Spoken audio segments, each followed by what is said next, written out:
The Persona games have become incredibly popular in the last decade or so, causing tons of people to flock to the games through just word of mouth alone. Persona has a certain stylistic pull that quickly immerses players into its series and, well, kinda holds you hostage. Once you get a taste, you won't want to go back to before you played Persona. Though the games are amazing for one reason or another, people can get enamored with just its soundtrack. Whether you like the games or not, there's no doubt that the soundtracks in the Persona games are out of this world and make quite the impression on people. It's diverse in genre, makes the games what they are, and people adore them, but why is that? Hey, it's Nana Plays Games, aka MPG. Today my best friend Nasida will be joining me in discussing the music of Persona. He's very well versed in the field of music, and since he's had experience with making it, I figured his input would be important. Make sure to give him a warm welcome. Hey, my name is Nasida, and I'm thankful to be here as a special guest on MPG's channel. If you're interested in what I have to say and want to see more of me, subscribe to my channel here. Introductions aside, we're going to be focusing more on the music of the base games, but we'll try not to neglect to mention the remakes or the spin-offs. Also, just a note, this video was absolute hell to make, so let this be a lesson to never write a script with your best friend who is A, into music, and B, a Persona fan. And if you only care about some of the games' music, feel free to use the timestamps to skip to sections to your heart's content. So with that out of the way, let's start the game.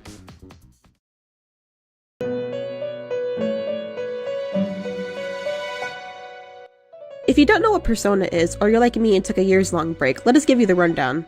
Persona is a game series descending from their father game franchise, Shin Megami Tensei. The Persona games are known to be RPG turn-based strategy titles.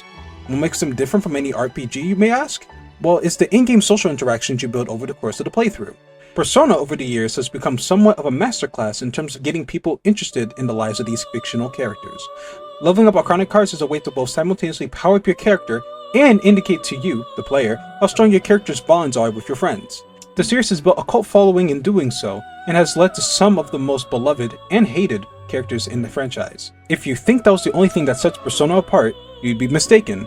As many Persona fans may know, sure you're there for the storytelling, characters, and designs, but one of the things that stick out the most is their music. Let's get into that.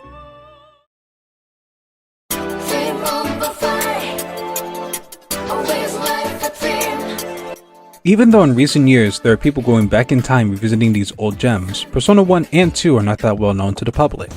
They were first given apart back in 1999 for Microsoft Windows, and then in 2009 for the PSP. However, to this day, their still very outdated styles have led to many people not playing these gems. What would it be like to go back in time to play these two iconic games? Well, that's what I did. Keep in mind, the Persona 1 track has an updated score from its 1996 counterpart. The PSP port was exclusively composed by Shoji Majuro, while the original tracks were made by Hidehito Aoki and Kenichi Tsuchiya. Yes, Shoji was around during this time and he did help out with some of the tracks, but since he composed much more music for the port version, I thought it would make more sense to compare the two. He also didn't work on many of the major tracks for the original Persona 1 soundtrack. As you may imagine, since two different individuals worked on the music for Persona 1, they ended up with different styles. Through the course of playing Persona 1 compared to its other counterparts, I felt it had a darker overall aesthetic, with characters legit getting murdered 30 minutes into the playthrough. This is almost immediately encapsulated through the music that starts playing in the beginning dungeon of the game. Hospital, a song played in the Makage Hospital dungeon, was made by Hidehito Aoki and is a pretty demented sounding track by itself. A track accompanied only by a singular piano and what can only be described as the screams of people that are being attacked by shadows in Makage Hospital. The whole dungeon itself is riddled with zombies and other undead demon-like shadows, letting the implication be that the people who died in the hospital are now the ones viciously attacking these high school kids. This being the first track introduced to you shows that this game is not afraid of making you feel uncomfortable. That is something I personally thought was missing from Majuro's version of the track. Mad Hospital, made by Shoji Majuro, is a remixed version of Aoki's version of Hospital.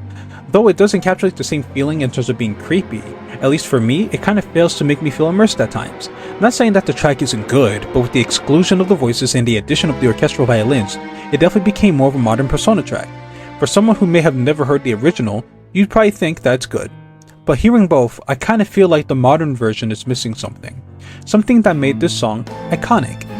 This being a complete 360 from what I said about Persona 1 being one of the darker Persona games, one of the songs that stuck out to me was School Days by Shoji Majuro.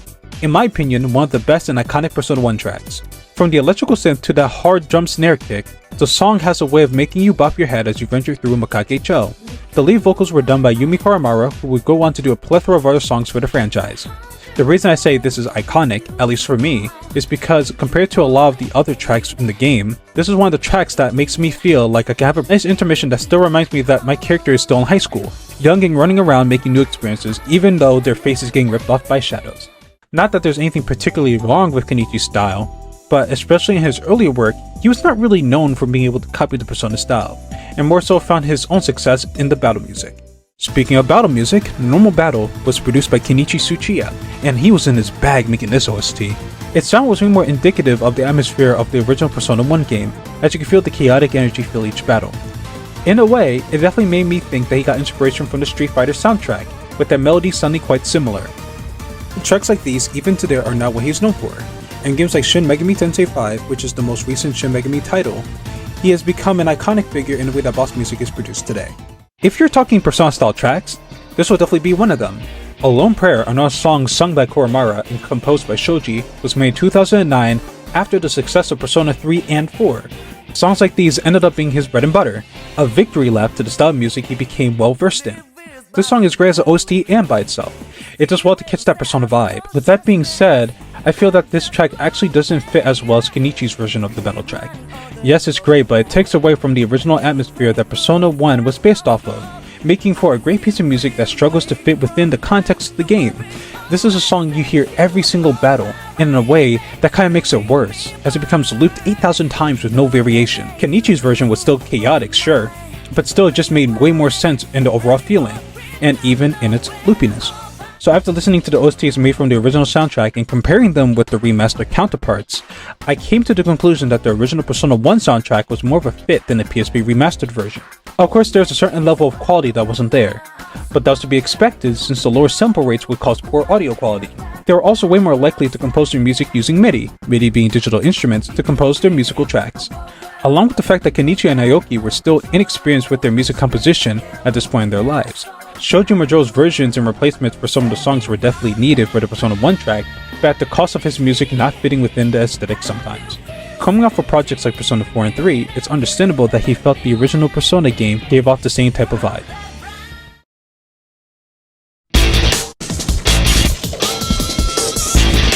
The original Persona 2 game was released in 1999 along with Windows, then re-released again in 2011 for the PSP port. There were a ton of people who worked on the music for Persona 2 between the original track and the port version, introducing composers like Toshiki Tasaki, Masaki Kurokawa, Ryota Koduka, Atsushi Kitajo, Toshiki Konishi, and Masaki Okibe. Atsushi, Ryota, and Toshiki were the ones that made a lot of the main track for the Persona 2 PSP port version. With their different composition styles, I feel they actually came together to make a pretty cohesive sound. Being a step up from the original PSP 2 track, I feel that the PSP port did an overall better job establishing a sound that fits the whole game. Persona 2 didn't have as dark of an aesthetic as Persona 1. Being less scary and unsettling, well at times, the feeling of the game was a bit more edgy. The main character being sarcastic, quiet, and owning a motorcycle, disobeying rules even before the game started, definitely all signs of being edgy to me.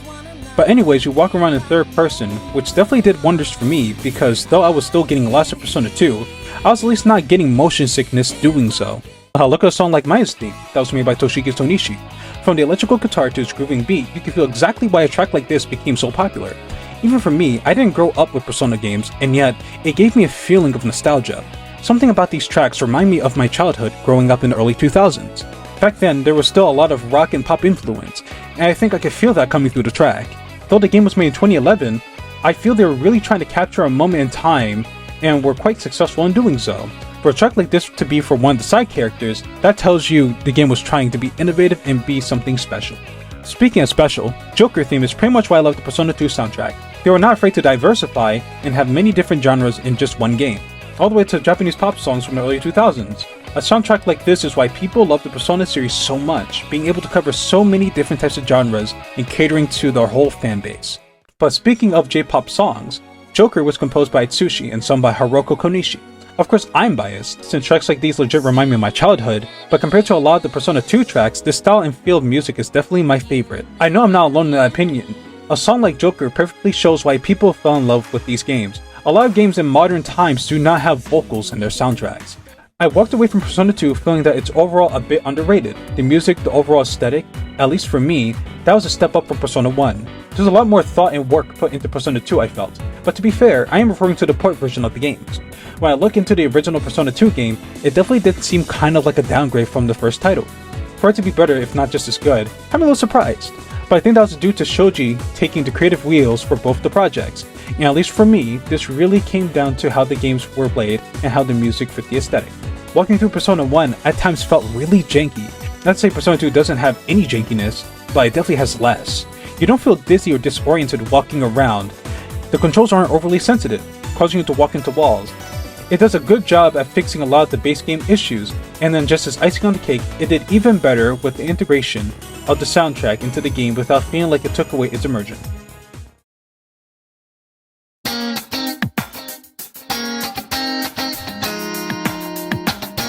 Persona 3 was released in 2006, or if you're North American, 2007, and came out for the PS2. The game starts off strong, with the protagonist Makoto Yuki being introduced. He is returning to a city he hasn't been to in 10 years since his parents died, and will attend a boarding school.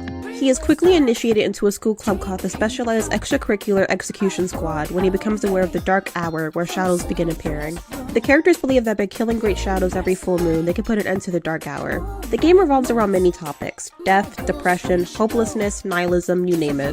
The game has a dark atmosphere, maybe not as edgy or as cynical as Persona 2's, but it can still be pretty jarring at times. Due to the game's content being sort of dark while still being fairly happy-go-lucky, with it taking place in high school and all, the music needs to match this feeling. Persona 3 brings in Lotus Juice, aka Kenji Nakamura, who is a talented rapper that has appeared in many songs in the Persona games, including the PSP port of Persona 2 and Persona 4. His flow on songs is typically smooth and easy to find yourself bumping to, whether you're playing the game or just listening to the music in your spare time. Many of Persona's rap songs are easy for people who don't typically dabble in the music to become accustomed to it and like, probably because of the rhyme scheme and the beat behind it. It's something I'm very used to, though some people may not be. It's all usually very quick and rapped at a rapid pace, which I love and I'm assuming others do as well due to how popular he is within the fandom. He has a very unique style of rapping that I can't quite find in rappers I listen to, not even the underground ones. The only comparison I can make is between one very underrated Tupac song and Color Your Night, as the flows are kinda similar, but even that's reaching. All in all, the game has a very, 2000s sound, and it's amazing due in part to Lotus Juice. Persona 3 also has Yumi Kawamura as the main vocalist of the base game. Her voice reminds me a lot of the older R&B singers I heard my mom play when I was a kid. A lot of the R&B songs I've heard, especially while in my childhood, were often melancholic and quite emotional, much like the contents of Persona 3. Yumi's passionate, almost emotional voice gives the game the sadness and love it needed to be as impactful as it was, and many fans resonate very strongly with her vocals. I know I sure as hell did when I suddenly burst into tears while hearing Kimi no Kyoku for the first time. She isn't the only talented vocalist Persona 3 has, though. Persona 3 FES came out the year after the original for the same hardware, and offered much more in terms of gameplay, playable characters, and story. It may not have a bunch of new tracks, but it has some renditions of the tracks from the original. I know the first time I heard the FES opening, I was immediately hooked. Persona 3 Portable, which was released in 2009 for the PSP, was not only mostly 2D, but also more visual novel based. Persona 3 brings in Shuhei Kita and Mayumi Fujitsu, who offer a bit more of a youthful and lighter tone to the songs. For example, their voices and songs remind me a lot of Ashanti, an R&B singer popular in the early to mid 2000s and a staple in my household. Again, something unfamiliar to a lot of players being introduced in this manner has them suddenly become enamored with its sound. The songs in 3 Portable sound happy, but carry an underlying feeling of sorrow that seems inevitable, like you know that despite the happy moments you experience, loss is right behind it. Okay, this got like really depressing. Maybe Nasida can lighten up me by talking about Persona 3 Reload's soundtrack. With pleasure. Persona 3 Reload is a remastered version of both Persona 3 FES and Portable that came out in 2024, almost 2 decades after the original. As with a lot of remakes, Reload remastered a lot of tracks, vocal or otherwise, and gave them a new polished sound. Some tracks were seen as better than the originals, others were worse. But the real appeal are the new tracks. This is where Reload does an outstanding job in the music department. Full Moon for Life, composed by Atsushi, rapped by Lotus Juice, and sung by Izumi Takahashi, is to this day recognized as the song of Persona 3 Reload, showing the evolution of not only the game, but the music that can be produced at Atlus. Izumi Takahashi was a new singer they decided to go with instead of Kumi Kawamura, not because she couldn't do it, but because the team as a whole thought that this would be a good way to show that they're new and improved. They did just that with this track, showing off their use of live instrumentation mixed with MIDI and electrical synthesizers. Many new songs have been a hit with the Persona fan base and people outside of the fandom. Now I know what you're thinking. These songs must have been made by Shoji Majuro. But no, a lot of these songs were made by Atsushi Kitajo. During all his time at Atlus working alongside Shoji, he became this sort of chameleon of styles, being able to copy Shoji's style with ease. As if done sending their love letter to Persona 3, it felt they decided to freestyle for the episode Aegis music. In fact, I'm actually more fond of episode Aegis' soundtrack than the whole Persona 3 soundtrack. Can't hate me for having taste. When I thought Shoji couldn't be any more talented, the glaze, I know, he was able to evolve and develop his style even more. Though he didn't work on a lot of the music for Persona 3 Reload, the tracks he did work on, like this one, ended up being a step up from a lot of his previous works, especially Persona 5 Royal. I would say as a soundtrack, episode Aegis and Persona 5 Royal are about even in terms of soundtracks. Don't is the battle track for episode Aegis. It was composed by Ryota Kuzuka. He was a composer that came on later in the Persona franchise, it being highly praised for one of the first tracks he made for Persona 4, Junas. Being a master of sound has worked to his advantage, and allowed him to be able to produce not just music, but a soundtrack. He is most notably noted for the music he made for the final boss fight of Shin Megami Tensei 5. The final boss music you hear from the episode Aegis soundtrack was made by your favorite composer Shoji, and man, can I just say, as per usual, he did an amazing job with the track, but my only nitpick being the electrical synth he added in the repeat intro. The instrument was obviously MIDI and gave off a strange grunge sound that I felt took away from the calm before the storm. Regardless, this is my opinion, and this is one of my favorite songs to ever come out of Shoji's music library. But it just had to be at the end of one of the worst DLCs I think I've ever played in my life, being completely buried behind a $30 paywall, and at the end of one of the worst anticlimactic endings to Persona story ever. Alright, let me take it back. This was my section after all. The games aren't the only forms of media that have great soundtracks. The Persona 3 movie also has some really impactful songs, such as a Spring of Birth version of Burn My Dread. In short, the music for Persona 3 is amazing without a shadow of a doubt, and has a way of getting people to fall in love with it. A lot of Persona fans aren't accustomed to R&B and hip-hop, so something new to their ears that's easily consumable is perfect. Despite a lot of songs sounding sadder, they're still uplifting in a way, and the battle music still manages to be fairly intense and makes you want to move. Or at the very least imagine yourself or your OCs and are really cool at it. Just me? Alright. Anyway, despite how different Persona 3 is from every other title in terms of music, it does everything it needs to and more.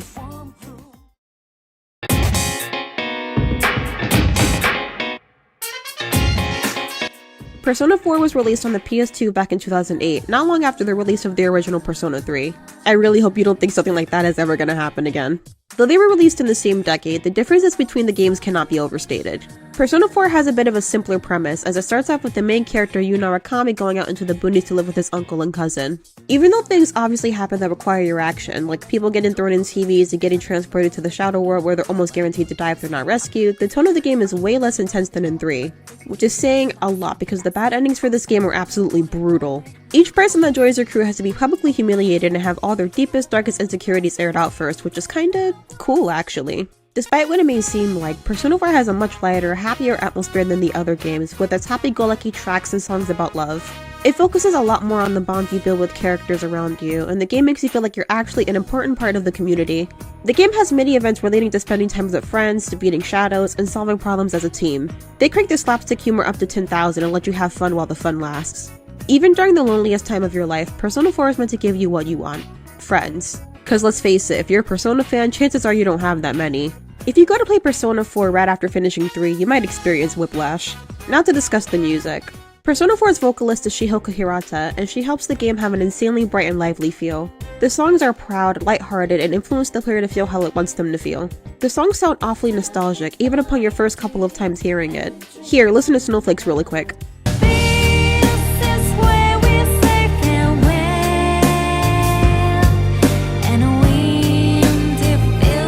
I don't know if it's Shihoko's angelic voice or their simple lyrics, but the songs make me feel like everything is going to be okay, and I'm assuming that's the point. Many songs are clearly about love and togetherness, with titles such as Heartbeat, Heartbreak, and Signs of Love. A lot of pop songs, especially J-pop songs, usually have something to do with love and affection. Each vocal song, despite its lyrics, makes your heart feel full, and the non-vocal tracks often operate the same way. It really does make you feel as though you're living way out in the boonies, spending your days with friends and eating your cousin's science projects. Persona 4's soundtrack has everything you could possibly need. You want to relive your high school years based on music alone? Listen to the Persona 4 soundtrack. Feeling sad? Listen to the Persona 4 soundtrack.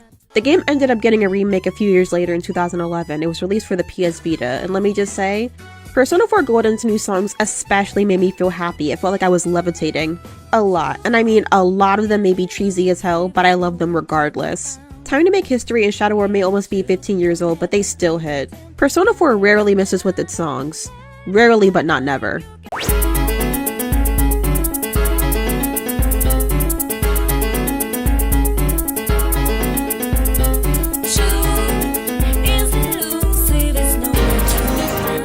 It's not only the games that have amazing music though.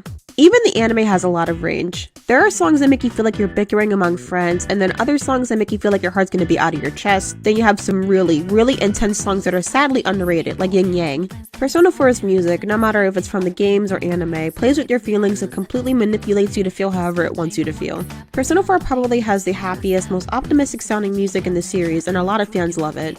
Even so, games that make you happy are just as quick to break your heart into a million pieces. Those long days passing by from the door, like late summer days don't. Its songs, vocal or otherwise, gave the game and anime adaptations the atmosphere it needed, and though the main game that came after it sounds a lot different, it'll never be forgotten.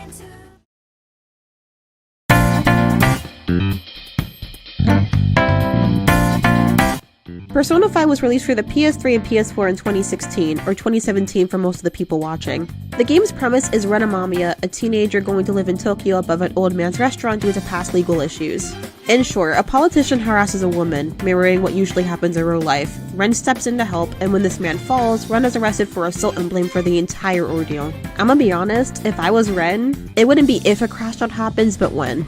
It's not until a little later that Ren, also known as Joker, gets trapped inside the metaphorical heart of a corrupted adult and is able to travel inside of them and change their heart. Along the way, you'll meet other teens who have lost their place in society, and after confronting whatever demons they're fighting with, they're ready to take down the corrupt figures warping society. It's a bit like Persona 4 in that regard, what with the sort of painful initiation into the group. They call themselves the Phantom Thieves. From the very beginning, the premise of the game is bold in presentation and has the kind of flair that is still unmatched almost a decade later. A decade? Time is going by too fast. Persona 5, just like every other title before it, is very unique in its social commentary, story, and events. Just like the game itself, the music for Persona is very, very unique compared to all the other games. Persona 5 uses a lot of jazz and funk in its songs, and it definitely helps to give it the quote-unquote phantom feeling. Persona 5 can put people onto the game with this music alone, as I'm sure anyone who has liked the game for a long time remembers all the memes of this song. You never see it come back. You see that my mind is too fast for right. Memes aside, it's an amazing song and composed very cleverly. Every song is made with extreme care and makes the player feel like they're truly a part of the game's world. The many songs you'll hear while playing Persona 5 give the player power and pride, and though this is seen in the previous Persona titles, it's not nearly to this extent. I have hardly been able to find songs in Persona or otherwise that make me feel as cocky as Persona 5's. The songs make players feel as confident and as savvy as Joker probably does, and this is a pretty euphoric way to feel, to be honest. Even the calmer tracks that play throughout the game are an absolute delight to listen to. It still captures the aesthetic of Persona 5 while still being different enough from other songs in the game, such as Beneath the Mask. I can't tell you how to see me. Just a cage of bones. There's nothing inside. Will it unleash me? Burning down the walls. Is there a way for me to break? Every time I listen to that part of the song, I get chills. Each song that plays, even outside of palaces and battles, feels funky and like you're living a double life, so other tracks in the game serve their uses just as flawlessly as the others. The game takes place in the very busy city of Tokyo, where people surround you at every turn, but it's somehow easier to feel isolated. Songs such as Tokyo Emergency make you feel the subtle urgency of traveling in such a congested area.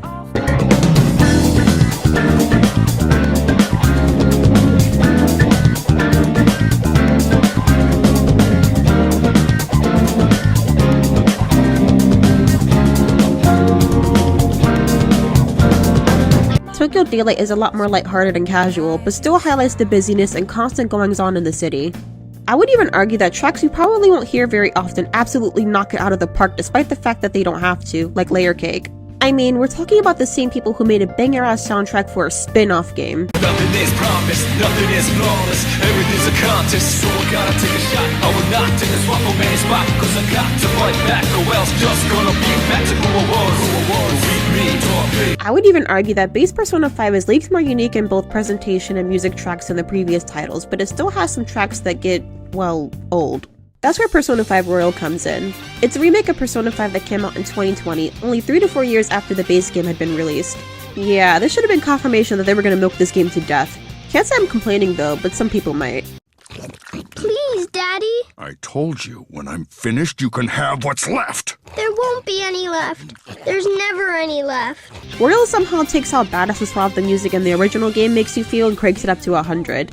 Oh, and just to add on, I'll never stop talking about how much I love the songs for Persona 5 the animation. May not have been a necessary anime adaptation, but a lot of the tracks hit harder than a bus.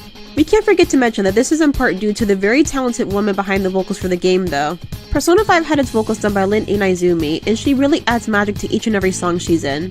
She has a very bluesy and soulful voice. It reminds me just a bit of soul/blues singers like Shaka Khan and Etta James. Again, this just adds to the overall aesthetic of Persona 5 and keeps it as consistent as possible, but Lin's got some range.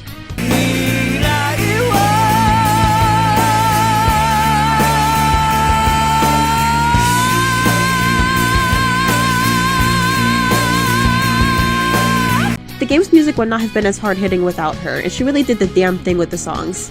Everything in Persona 5 is put together with so much thought and precision that it's mind-blowing, and the music is no exception. Persona 5, just like all the previous Persona titles, does an amazing job getting its point across with the music alone, and I'm sure that the fans are just as grateful to them as I am. The Persona series has some of the best video game music I've ever heard, and hopefully we were able to explain why that is. Each game may have a different sound, but them being as unique as they are for one another is the best thing I and other fans could have asked for. They're polished works of art, and I just wanted the chance to show my appreciation for them. What do you think, Nasida? I guess you could say these games and music taught me so much more about me and my persona. Huh? Oh, brother, this guy stinks! I want to thank Nasida so much for being here and collabing with me on this video. It wouldn't have been possible without him. It'd mean the world to me if you paid his channel a visit and gave him some love. He deserves it.